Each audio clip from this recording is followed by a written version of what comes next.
بسم الله الرحمن الرحيم وعلم آدم الأسماء كلها صدق الله مولانا العظيم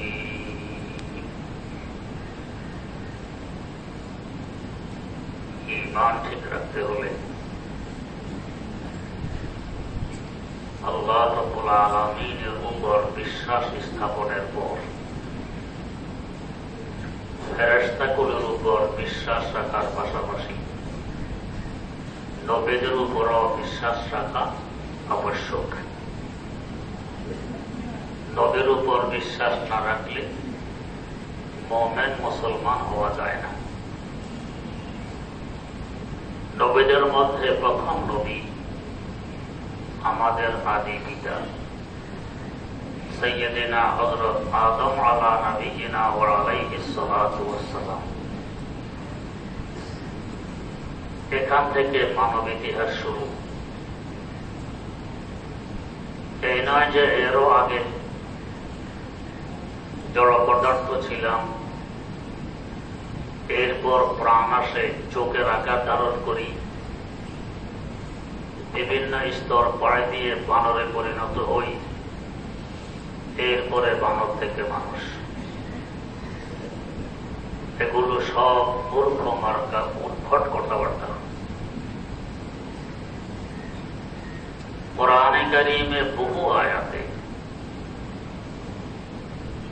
প্রথম মানুষ যে আদম আলাইহিস সালাম এবং তাকে কিভাবে সৃষ্টি করা হয়েছে আলোচনা করেছেন আল্লাহ রাব্বুল আলামিন। এছাড়া বাকি সকল ধারণা, সকল থিওরি, সব ধারণা ভিত্তিক, নির্ভরযোগ্য নয়।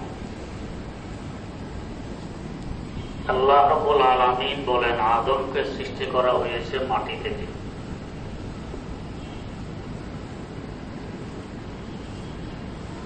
আদম হিব্রু ভাষায় তার অর্থ মাটি, আর আরবি ভাষায় উদমাতম থেকে নির্গত আদম মানে জমিনের উপরিভাগ, যাকে বলা হয় চামড়া। আমাদের দেহের উপরিভাগকে চামড়া বলা হয়, জমিনের উপরিভাগকে চামড়া বলা হয়। জমিনের উপরিভাগ তথা চামড়া দিয়ে আদমের সৃষ্টি, এই হিসাবে তাকে আদম বলা হয়, মানে চামড়া সৃষ্টি। হিব্রু ভাষায় আদম মানে মাটি, মাটির সৃষ্টি, জমিনের চামড়াও মাটি। আদম আলাইহিস সালাম মাটির সৃষ্টি, আল্লাহ পাক মাটি দিয়ে সৃষ্টি করেছেন। মাটি দিয়ে সৃষ্টি করার পর তার মধ্যে রূহ দিয়ে দিলেন, এতে করে তিনি জিন্দা হয়ে পড়েন। যেমন একটি কারখানা, তার কত প্রকার অংশ, পার্টস ইত্যাদি সব আপন আপন জায়গায় ঠিক করার পর যখন কারেন্টের সুইচ দেওয়া হয়, মেশিন চলা আরম্ভ করে দেয়। কারেন্টের সুইচ দেওয়ার আগ পর্যন্ত এটা ছিল মুর্দা। সুইচ দেওয়া মাত্র এখন চিন্তা হয়ে গেছে, চলতে আরম্ভ করব। আল্লাহ রাব্বুল আলামিন ও আদমের মাথা, মুখ, হাত, পিঠ, পেট, পা ইত্যাদি সব আপন আপন জায়গায় জোর দেওয়ার পরে রূহ দিয়ে দিলেন, মানে কারেন্ট ছেড়ে দিলেন, যাকে বলে আল্লাহ পাকের আমর। বলে রূহ মিন আমরে রব্বি। তার আমর যখন এসে গেছে, আদম জিন্দা হয়ে গেছে।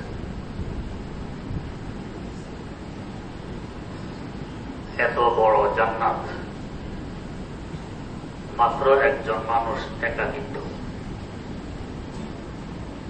মানুষ সাধারণত একা একা থাকতে পারে না। মানুষ হল সামাজিক প্রাণী। মানুষ বাড়িঘর বানাইতে হলো বস্তিতে কিংবা বস্তির আশেপাশে বানায়, দূরে একা একা বাড়িঘর বানায় না, একা থাকা কঠিন। আদম আলাইহিস সালাম একা। বুখারী শরীফের বর্ণিত হাদিস অনুযায়ী তার বাম পাঁজরের উপরের হাড়টি খুলে নিয়ে তাকে তার স্ত্রী আমাদের আম্মা হযরত হাওয়া আলাইহিস সালামকে সৃষ্টি করা হয়। হাইয়ুন মানে জিন্দা, হাইয়ুন থেকে ইসমে তাফযীলের সিগা হাওয়া, যার মাধ্যমে মানবকুল জীবন ধারণ করে। মায়ের পেটে যখন আমরা জন্ম নেই, মায়ের মাধ্যমে আমাদের জীবন ধারণ হয়। প্রথমে মায়ের রক্ত, এরপরে মায়ের দুধ। যদি মায়ের পেটে মায়ের রক্ত সরবরাহ না হতো, আমরা পেটে জীবিত থাকতে পারতাম না। জন্মের পরও মায়ের দুধের ব্যবস্থা না থাকলেও জিন্দা থাকা কঠিন। এই জন্য প্রথম মাকে হাওয়া মানাত বলা হয়, জীবন দানকারী। আদম এবং হাওয়া দুজনের সৃষ্টি হয়ে গেল। এখানে একটি প্রাসঙ্গিক কথা, হযরত হাওয়া আলাইহিস সালামের সৃষ্টি বাম পাঁজরের সিনার উপরের হাড় থেকে। সিনার হাড়গুলো এমনি হয় বাঁকা, পাঁজরের হাড়, আর উপরেরটা থাকে আরো বেশি বাঁকা, তুলনামূলক পাঁজরের অন্য হাড় থেকে অধিক শক্ত। শক্ত থাকে, বাঁকাও থাকে। হাদিস শরীফে আছে, যেহেতু বাঁকা হাড়ের সৃষ্টি, তাই তাদের মন মানসিকতার মধ্যে একটু বাঁকা বল থাকবে, থাকাই স্বাভাবিক। যে যেখানে সৃষ্টি ওখানের প্রভাব তার উপরে কিছু না কিছু হলেও পড়ে। যদি এই বাঁকা হাড়টাকেও জোর জবরদস্তি সোজা করতে চায়, এটা জীবনও সোজা হবে না।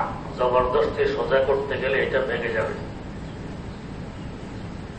নারী জাতিকেও কেউ যদি একদম সোজা করতে চায়, এটা ভাঙবে, 1, 2, 3 কথা বলা লাগবে, সোজা হবে না। এই হাড়কে বাঁকা রেখে তার দ্বারা উপকৃত হতে হবে।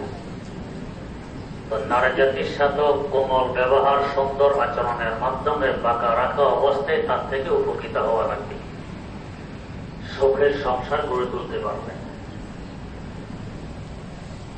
বাজারে রওনা করলেন, বাজারের ব্যাগ হাতে,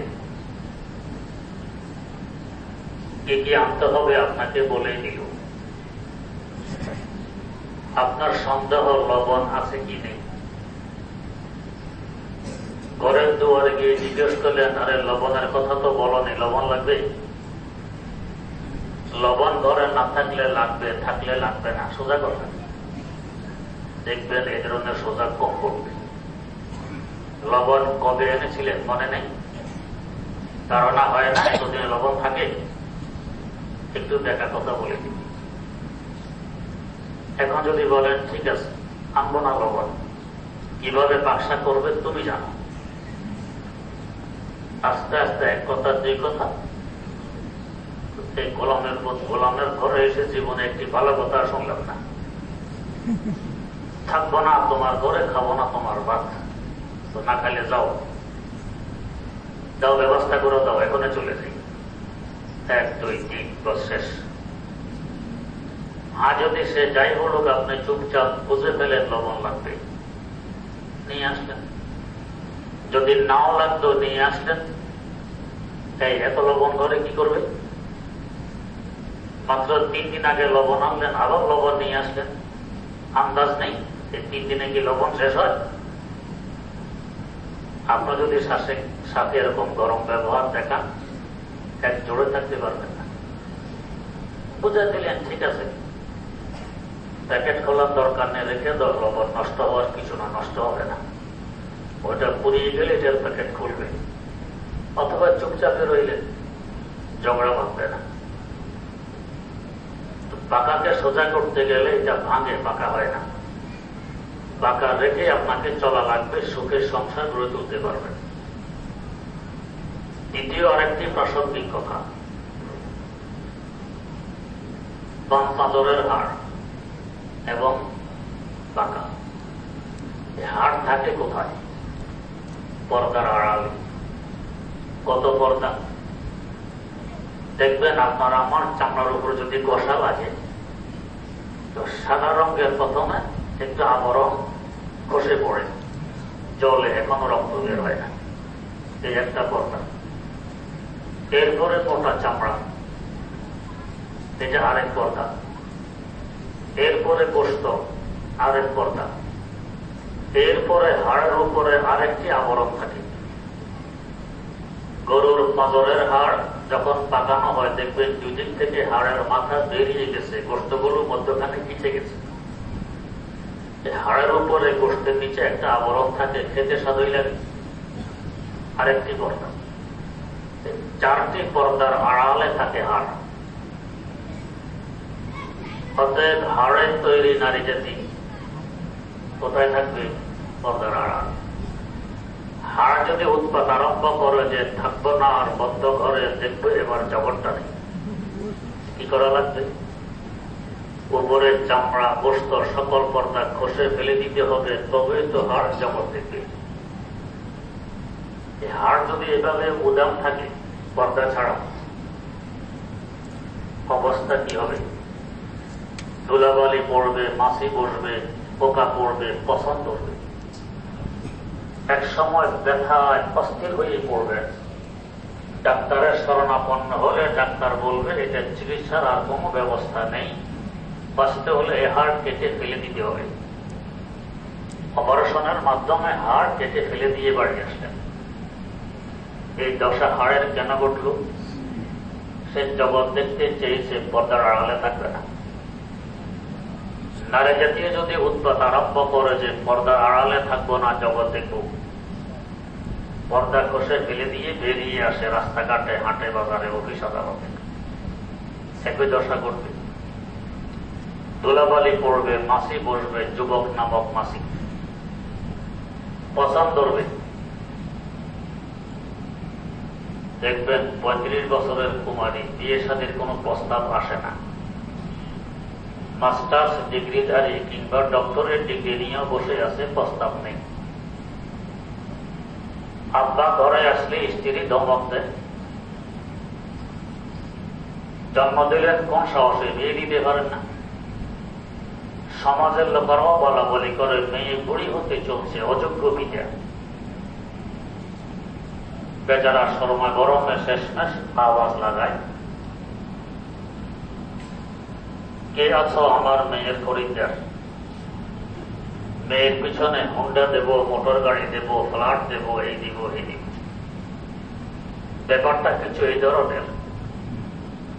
তো এক ব্যক্তি কলার ব্যবসা করে, কলা বিক্রি করে, টুকরি মাথায় নিয়ে বাজারে যাচ্ছে। আধা পথে যাওয়ার পর একটি বুদ্ধি মনে আসলো, কি গ্রাহক আসবে, কলা খরিদ করবে, ছিলবে, তারপরে খাবে। আমি নিজে যদি ছিলে নিয়ে যাই, কিনবে আর খাবে, কিনবে আর খাবে, এক মুহূর্তের মধ্যে কলা বিক্রি হয়ে যাবে। এর খেয়ালে টুকরি নিয়ে আবার বাড়ি ফিরে এসেছে। স্ত্রী দেখে আশ্চর্য, ব্যাপার কি? কলা ফেরত নিয়ে আসলেন, বিক্রি করবেন না? কথা কম বলো, সব ছিল। শিল্প তো হোক। স্বামীর ধমকে স্ত্রী বেচারা সব কলা শিলছে। কি সুন্দর ক্রিম কালার, বাজারে নেবে আর বিক্রি হয়ে যাবে। শিলা কলার টুকরি মাথায় নিয়ে এখন বাজারে যাচ্ছে। যাওয়ার পথে মাশাআল্লাহ ট্রাক 2-4 খানের সাথে মোলাকাত হয়েছে। ট্রাকের সাথে মোলাকাত হলে কি হয়? ধুলাবালি ওড়ে। ধুলাবালি পড়ছে শিলা কলায়। বাজারে গিয়ে টুকরি মাথা থেকে নামিয়ে দেখে, এখন দেখি কালসা কালসা ভাব, আগের ন্যায় ক্রিম কালার নেই, মনাজনক পানি ছেড়ে দিলে। ব্যাপার কি এমন? আর সাবান শ্যাম্পু দিয়ে ধুইলেও কি এই ধুলাবালি আর সাফ করা যাবে? যাবে না। এখন এক কালসা কলার টুকরি সামনে নিয়ে বসে আছে, গ্রাহক আসে না। একটু পর দেখে চতুর্দিক থেকে গ্রাহকের পরিবর্তে মাছি আসতেছে। মাছিও তো আসে খালি হাতে, পয়সা নিয়ে তো আসে না। এখন মনে মনে চিন্তা করে স্ত্রীকে কথা বলতে দিলাম না, ধমক দিয়ে সব কলা ছিলে গেল। ছিলা কলা যদি ফেরত নিয়ে যায়, স্ত্রী তো জাড়ো হাতে নিয়ে এখন স্ত্রী ভয়ে টুকরির পাশে দাঁড়াইয়া আওয়াজ দিচ্ছে, কে আছো আমার কলার খরিদ্দার, কলা পিছনে 10 পয়সা পুরস্কার। এখন গ্রাহক 2-4 জন ফিরতেছে। উদ্দেশ্য এদের কলা নয়, যদি ভালো হয় খেয়ে নিলাম, না হলে ডাস্টবিনে ফেলে দিলাম, পুরস্কার তো থাকবে। আমরাও বিজাতির প্রলোভনে পড়ে যে তোমার মেয়ে ঘরের ভিতরে পর্দার আড়ালে থাকলে কেউ দেখবে না, বিয়ের প্রস্তাব আসবে না, বের করে দাও। সবাই দেখবে, প্রস্তাব আসবে, তাড়াতাড়ি বিয়ে হয়ে যাবে। পর্দার নিয়ে ছিলে বের করে দিলাম। এখন দোলাবালি পড়ে মাসি বসে, যুবক নামক মাসি, বয়ফ্রেন্ড। 35 বছরের কুমারী, এখন আর গ্রাহক আসে না। লজ্জা এখন আওয়াজ লাগায়, কে আছো আমার মেয়ের খরিদ্দার, মেয়ের পিছনে মোটর গাড়ি পুরস্কার। সামনে হয়তো রেলগাড়ির দাবিও আসতে পারে, তো রেলগাড়ি তো আস্তে আস্তে ব্যক্তি মালিকানায় দিয়ে দেওয়া হচ্ছে। তো রেলগাড়ি না দিলেই অসল মাল গ্রহণ করা যাবে না। এখন গ্রাহক 2-4 জন আসে, উদ্দেশ্য কিন্তু মেয়ে নয়। ভালো দেখলে ব্যবহার করলাম, যদি দেখে না ভালো নয়, সেকেন্ড হ্যান্ড 1-2-3 কথা বলে ডাস্টবিনে ফেলে দিলাম, আমার মোটর রাইতে থাকবে। এই পর্যন্ত আমরা পৌঁছেছি। এরপরও বুঝে আসে না যে কেন আমরা বিজেপির কথা নাচানাচি করতেছি। আমাদের নিজস্ব ধর্মীয় ঐতিহ্য আছে, ওই অনুযায়ী চলে দেখি না। আলহামদুলিল্লাহ আমাদের মেয়েরা যে পর্দায় বেপর্দায় বের হয় না, মাস্টার্স আর ডক্টরেট ডিগ্রি নেয় না, চতুর্দিক থেকে টানাটানি করে এদেরকে নিয়ে গেছে, আলহামদুলিল্লাহ।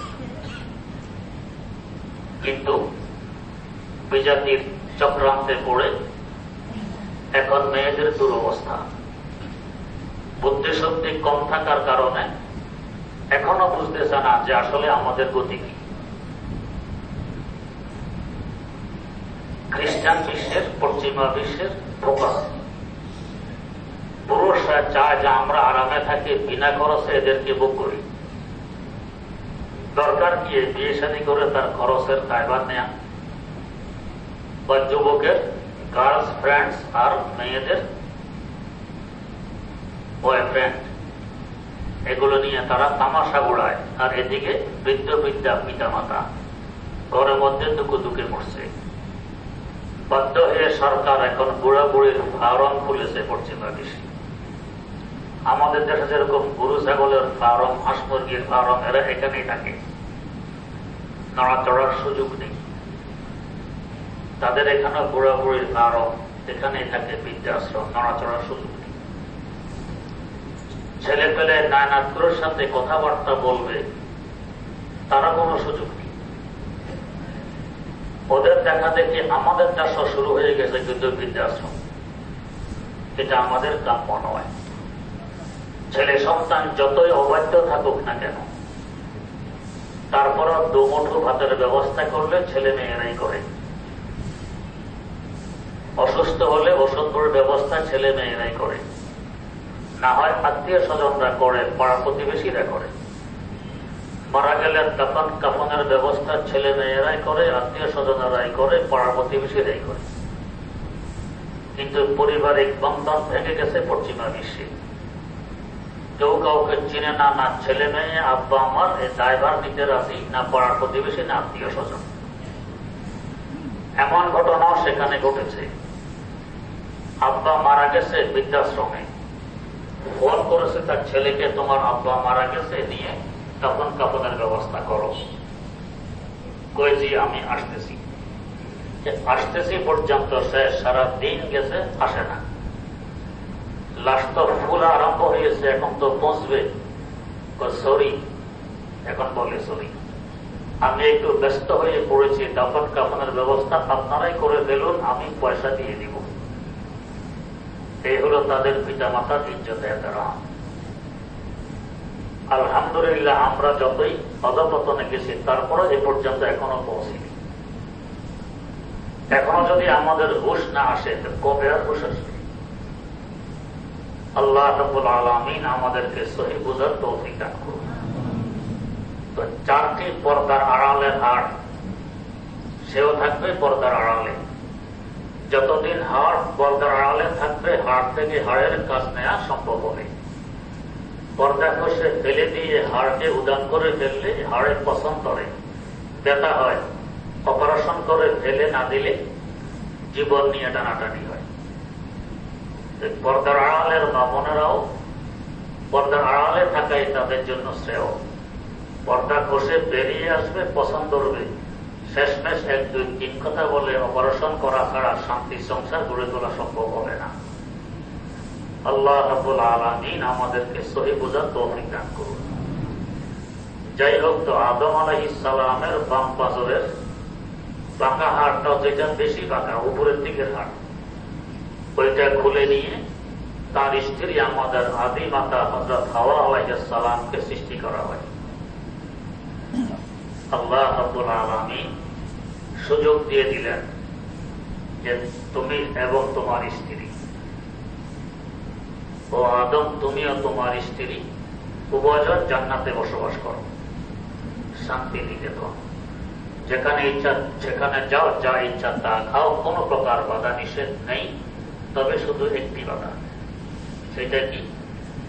অমক গাছের কাছেও যেও না। ফল তো খাবে না লা তাকরাবা হাযিহি শাজারা, অমক গাছের কাছেও যাবে না। কাছে গেলে তো লালসা বেশি হবে, একটু খেয়ে দেখি, কাছে যাওয়াই নিষেধ। আল্লাহ রাব্বুল আলামিনের হিকমত এবং কৌশল। লা তাকরাবু জিনা, জিনা করো না সরাসরি না বলে বলতেছেন জিনার কাছেও যেও না। আগে দেখবে, এরপরে কথাবার্তা বলবে, এরপরে একসাথে চলাফেরা করবে, আস্তে আস্তে জিনার দিকে অগ্রসর হবে। কয় না, এক কাছেও যেও না, দেখার চেষ্টা করবা না, ধরার চেষ্টা করবা না, ঘোরাঘুরির চেষ্টা করবা না। ওর পথে পর্দার আড়ালে, তুমি তোমার পথে তোমার কাছে ব্যস্ত থাকো, কাছেও যেও। গুনাহ থেকে বাঁচা। কাছে গেলেই মানুষ গুনাহ করে ফেলে। আল্লাহ পাক বললেন ওই গাছের কাছেও যেও না। তার মানে ফল তো খাওয়া যাবেই না, কাছেও যাওয়া যাবে না। দুজন সুখ শান্তিতে আছেন, ওই গাছের কাছে যান না। কিন্তু শয়তান তো বিতাড়িত হয়েছে আদম আলাইহিস সালামের কারণে। আল্লাহ পাক ফেরেশতাকুলকে বললেন উসজুদু লি আদম, আদমকে সিজদা দাও, সম্মান প্রদর্শন করো সিজদার মাধ্যমে। এত সম্মান কেন? আদমের ইলমের কারণে, জ্ঞানের কারণে। ও আল্লামা আদমাল আসমাআ কুল্লাহা, সকল মাখলুকের নাম, দোষ, গুণ ও বৈশিষ্ট্য আল্লাহ পাক শিখিয়ে দিয়েছেন। এই ইলমের কারণে তোমরা আদমকে সিজদা দাও। সেখান থেকে বোঝা গেছে সর্বোচ্চ মর্যাদার উসিলা হইল ইলম। এর থেকে বড় মর্যাদা অর্জন করা যায় না ইলম ব্যতীত। আল্লাহ রাব্বুল আলামিন যার সাথে মঙ্গল কামনা করেন, মা ইউরিদিল্লাহু বিহি খায়রান ইউফাক্কিহু ফিদ্দীন, তাকে দ্বীনের সমঝ, দ্বীনের বুঝ, দ্বীনের ইলম দান করেন। যাকে যত বেশি ভালোবাসেন তাকে ইলম তত বেশি দেন। সবচেয়ে বেশি বেসেছেন তো আমাদের নবী, নবীদের নবী হযরত মুহাম্মদ মুস্তাফা সাল্লাল্লাহু আলাইহি ওয়াসাল্লামকে। ইলম দিয়েছেন সবচেয়ে বেশি। ওতীতু ইলমাল আউয়ালিন ওয়াল আখিরিন, আগেরকার পরেরকার যত ইলম যতজনকে দেওয়া হয়েছে সব কিছু একত্রে একা রাসূল আকরাম সাল্লাল্লাহু আলাইহি ওয়াসাল্লামকে দেওয়া হয়েছে। সবচেয়ে বেশি মর্যাদা, সবচেয়ে বেশি ইলম মর্যাদা হয় ইলমের কারণে। তো আদম আলাইহিস সালাম তৎকালীন সবচেয়ে বড় আলেম। আল্লাহ পাক মর্যাদা দিয়েছেন ফেরেশতাদের সিজদার মাধ্যমে। শয়তান সিজদা করল না। কেন? যুক্তি দাঁড় করে। দ্বীনের কাজ যুক্তির মাধ্যমে হয় না, মানামানির মাধ্যমে হয়। আল্লাহ পাকের আদেশ মানলাম কি মানলাম না, এতে মানুষের ইজ্জত বাড়ে, সম্মান বাড়ে। যুক্তিতে ধরলে মানব, না ধরলে মানব না, এতে ধ্বংস হয়ে যায়। শয়তান এখানে যুক্তি দাঁড় করেছিল কি? আল্লাহ উল্টা আদেশ করলেন। কি উল্টা?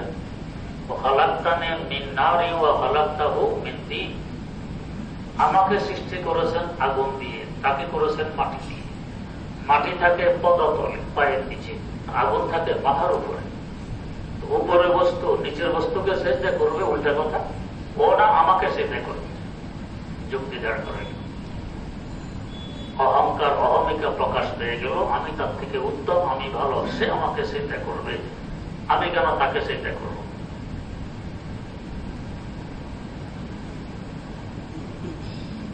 যদি যুক্তির মাধ্যমে দিন প্রতিষ্ঠা লাভ করত।